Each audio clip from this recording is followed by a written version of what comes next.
So this is where it went.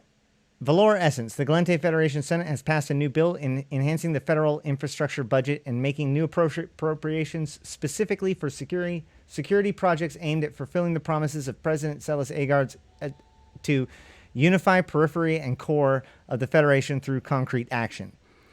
The passage of the bill is believed to have been contingent on the backing of powerful blocs emphasizing the independence of planetary states and nations within the Federation. There are rumors that President Agard has agreed to veto the so-called Belleron bill to abolish and outlaw capital punishment as a concession to these political forces. So she actually didn't want to sign the Belleron bill anyways, so she pretty much just got to get what she wants. Senator Suvio Belleron's capital punishment abolishment bill passed the full Senate before the election of the President Agard, becoming an election issue when President Jacobs Rodin opted to leave the decision or of enactment or veto to the successor. Since President Agard's election, the bill has been the subject of a study in the feasibility of implementation and consideration of the social, cultural, and political independence of member states at the president's request. So she red taped it. Senate procedure committees have regularly voted to keep the bill active to avoid it falling into abeyance for lack of enactment.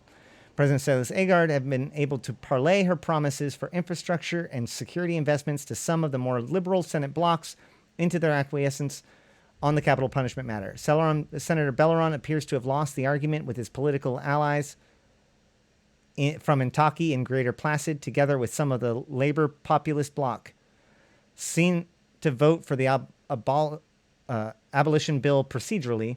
These groups were evidently unwilling to hold up the infrastructure bill, effectively freeing President Agard to veto the capital punishment measures.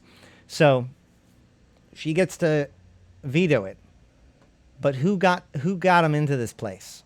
Who got her to do this? Who gave her the political capital to be able to do this? The Intaki Assembly has agreed to schedule for meetings with the Senate Subcommittee on Shipping and Security Franchising and the Federal Security Council. The series of meetings are intended to resolve outstanding issues with the proposal of the Intaki Assembly to allocate Intaki Star Systems shipping and security franchise to a group including the Intaki Space Police and Intaki Commerce Corporations. President Celes Agard is understood to have made it a priority to arrive in an agreement to respect the rights and privileges of the Intaki Assembly while protecting the security of the Federation, according to a source close to the talks. Another source has indicated to the Galactic Hour with Brett Gloriax that the Intaki Senate support for President's infrastructure bill was a, quote, factor that helped break the deadlock. So,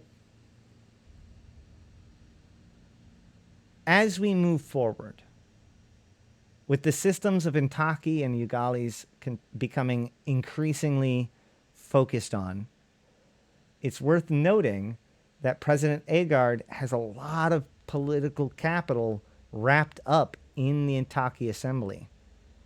And therefore, that could explain why she is both willing to negotiate, but also willing to do what it takes to secure it from the state, if need be.